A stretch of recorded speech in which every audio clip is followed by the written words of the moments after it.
Hi, this is Shiley and you're watching Eat Breathe Books. Hello! Thank you so much for clicking on this video. Welcome if you're new and welcome back if you're not. I want to say thank you for all the love I've been receiving on my vlogs and other videos. I really do appreciate it. And today I'm coming at you with a romance novels recommendations video, specifically for the trope enemies to lovers. So these are romance novels, young adult and new adult alike, that tackle stories about two people that really don't like each other in the beginning, usually because of a misunderstanding, and then fall in love by the end. I love this trope. I know a lot of other people do as well. Let me know if you want a part 2 or if you want more trope videos. I can definitely do like a friends to lovers, best friends to lovers one as well. Without further ado, let's get started. The first novel I have is Of Curses and Kisses by Sandhya Menon. This is a magical realism novel, so it feels contemporary / it feels like our world, but there are magical elements woven in. It is a loose retelling of Beauty and the Beast. Essentially, Joya is a princess in India and she has a younger sister who starts hanging out with some boys, and photographs are taken and a scandal ensues. People are so angry and they're like, oh, you're not the role models we thought that you were. So Joya and her sister basically transfer high schools, and they go to a high school in Colorado. It's a boarding school story in Colorado, and no one except Joya knows that Joya picked this school on purpose because there's an Emerson boy that lives there. I'm blanking on his name. He's supposed to be like the Beast character and she's supposed to be like the Belle character. And basically what had happened was Joya was really upset that someone clearly sabotaged her younger sister. So when she called the reporter to figure out who did it, the reporter said that it was one of the Emerson boys or someone from the Emerson family. And she was so angry and she was like, okay, I know he goes to this school. I'm gonna make him fall in love with me and then we're gonna break his heart to take revenge. But of course things aren't that simple. So to her, he's her enemy. They start falling in love. A lot of drama happens. And I believe the next book is a companion novel about like someone else in the series, and it's coming out really soon, which I'm excited for. But yes, great enemies to lover romance. So that was the young adult novel, and so is this, Excuse Me While I Ugly Cry by Joya. Goffney actually recently finished this, and I talked about it a lot in my June TBR, so you can go there for more information. Essentially, it's about a girl who has a journal where she has written down a list of fears that she has that she'd like to conquer before graduating high school, and she's already in her senior year, but the journal gets stolen and she accuses this guy who she thinks is really cute, who's like in her group project. So now she doesn't really like him anymore because she thinks that he stole it, and when he keeps claiming that he didn't, she thinks that he's lying to her. And then an Instagram photo gets posted of that list, and the person who posted it is like, if you don't conquer one of these fears by like I think tomorrow night, like I'll expose you. So she and the guy like team up to basically track down the person, like just in case she's wrong and it's not the guy who stole her journal. And throughout it she falls in love and overcomes her fears. It's a great story. I love it. The dialogue is fun and realistic. I mean, I don't think like love stories always have to be super realistic, but I did enjoy how realistic this one was. And yeah, give it a read. The next novel here is truly not only one of the best enemies to lovers romances of all time, but one of the best novels of all time, in my opinion, and that's Beach Read by Emily Henry. I'm sure a lot of you have been seeing people talk about People We Meet on Vacation, but Beach Read did really well last year as well. And it's actually a new adult novel, and it's about two people that used to go to college together. They were in the same creative writing workshops, and they just really did not hit it off. And now it turns out they're staying in beach houses next door to each other. I think he actually like lives in the area and she's there to unpack some family trauma. And they basically forge this bet because he's like makes fun of her a lot because she writes like romance and women's fiction or whatever you want to call it, and he's like this like literary novelist, and she's like, they'll basically decide that like she'll write a literary novel over the summer and he'll write a romance novel.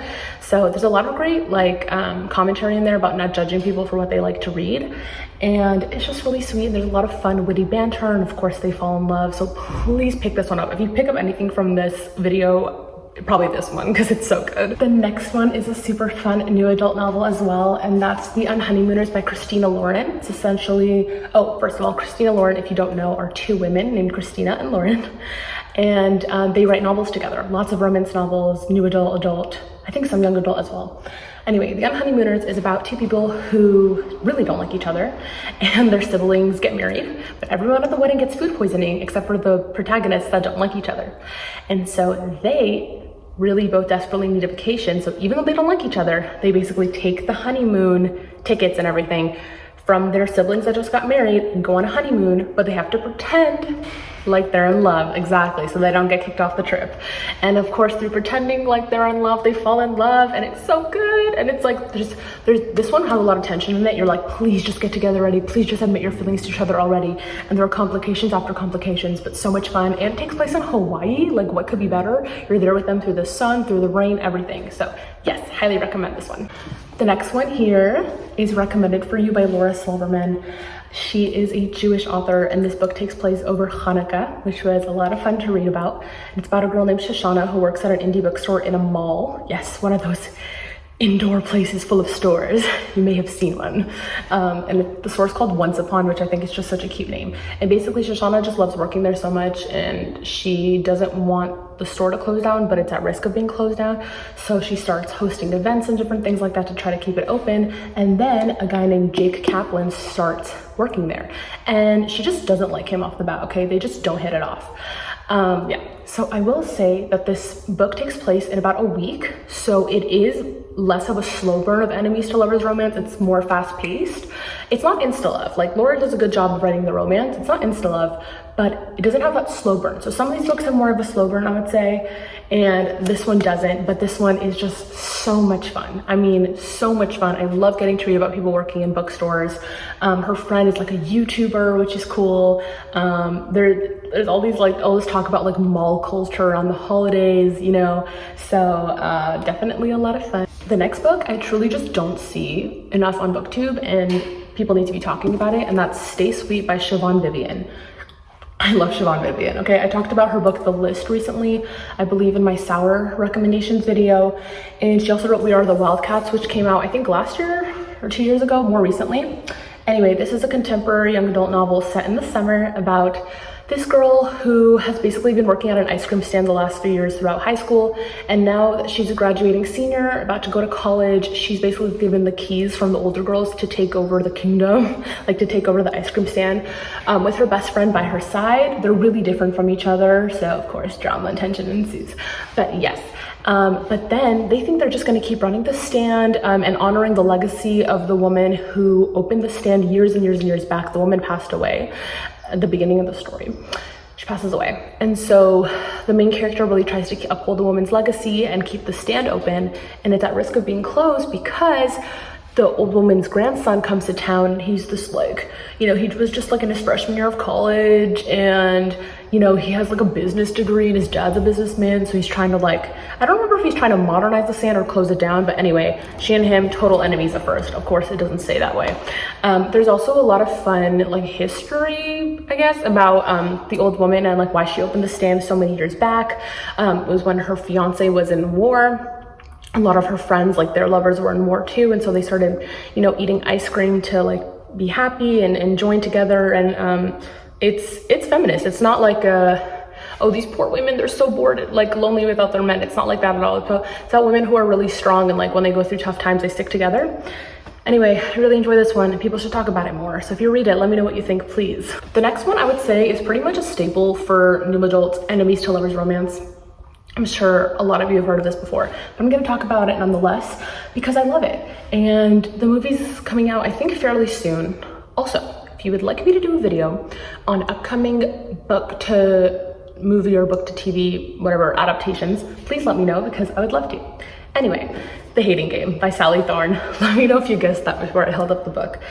This is essentially about two people who work at a publishing company, and they're both up for a promotion, and I think they like already didn't like each other before they were both up for the promotion, but now it's just getting more heated and just worse and worse. And there's so much tension and witty banter, and just the chemistry is off the charts, and I just love it so much. And there's also like a part where he has to go to a wedding and he needs a +1, so she's like, okay, I'll be your +1. It's just like so much like drama and just romance ensues, and it's just a really fun one. Like, no wonder they've adapted it into a film, so yes. And the next one I talked about a lot in my May wrap up, so if you want even more info on it, definitely check that out. But the next one, I don't have it on me because I borrowed it from a friend. It's The Trouble with Hating You by Sajni Patel. It's essentially a story, it's new adult, about two people who basically their parents want them to get married to each other, like they want to arrange their marriage, but the girl is super against it because she's endured a lot of trauma in her life from men, so trigger warning for sexual assault and like family abuse and things like that. If you don't feel like you're ready to read this story, please don't. On one hand, it is like very light and funny and full of banter, but on the other hand, it is very dark and deep, and she unpacks a lot of her trauma. And so she's really against going out with this guy, but it turns out he's going to continuously be in close proximity to her because she's a manager or something high up at a biomedical company that is at risk of basically going under. And so he gets brought on to be a lawyer to save the company, and so they keep working together. Another thing is like their friends are getting married to each other, so she sees him at like Mandir and like different places where wedding related things happen, and so they just keep bumping into each other, and he just tries to knock her wall down and like teach her that she's loved. It's a great story. I wouldn't say that he's like the only one who like, you know, completely saves her. It's not that sort of like male savior trope. But I mean, he does help her really discover herself and to love herself again. And it's just a really beautiful story. Also, the chemistry is off the charts with this one too. Some of the best banter I've ever read in my life. And by the way, you know, some people get bored after the couple gets together. It's not boring because they keep having banter, witty banter after they get together. So it's just a roller coaster, and it's so good.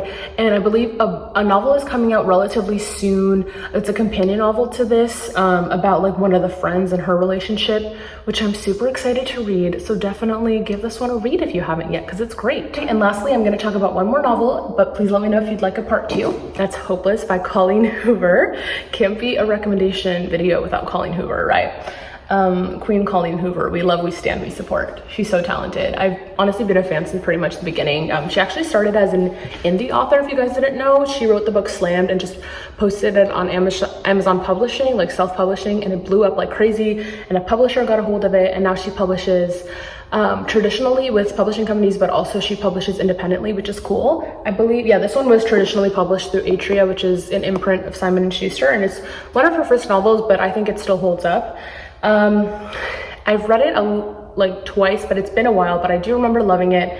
It's essentially about a girl who's a senior in high school, but she's going to like in-person school for the first time. She's been homeschooled her whole life. She's been adopted, and she meets this guy who's just like completely different from her. He just like gets on her every nerve, but they keep like running into each other, like literally as they're running, you know, just keep coming in close contact, close proximity with each other, and soon the walls come down. Yeah. And also I would say trigger warning for this one as well. There's a lot of trauma that she unpacks in this story, and so if you're not at a place to read something that heavy right now, please don't. But for those of you who can, then I would recommend this, because I think Colleen Hoover is a great writer, and it's always fun to read an author's earlier works and compare it to their later works and see, you know, I don't know if their style has changed at all and whatnot. There's also a companion novel, I suppose. It's the same book in the guy's perspective because he has his own trauma to unpack. And there's also a spin-off novella, which is about like two people in this book who fall in love with each other, which is always fun. But yes, I do recommend this. If you want to know what the other books are called, it's Losing Hope and Finding Cinderella. Well, that's it. Thank you so much for watching today. I really appreciate it. Please subscribe, like the video if you haven't yet, comment down below your favorite enemies to lovers romance novel, or maybe one from this video that sounded interesting to you. I'd love to hear. I always love talking to you guys in the comments. Also, peep the Care Bear shirt. And I'll show you my bracelets real quick because people like making fun of me for them. Well, this one just says my name on it. The other one is super funny, and it says Mrs. Cullen. So Twilight stand forever. Anyway, I guess that's technically an enemies to lovers novel too. Huh. Twilight by Stephanie Meyer. Check it out if you haven't heard of it. Anyway, thank you so much for watching, and I'll talk to you all soon. Bye.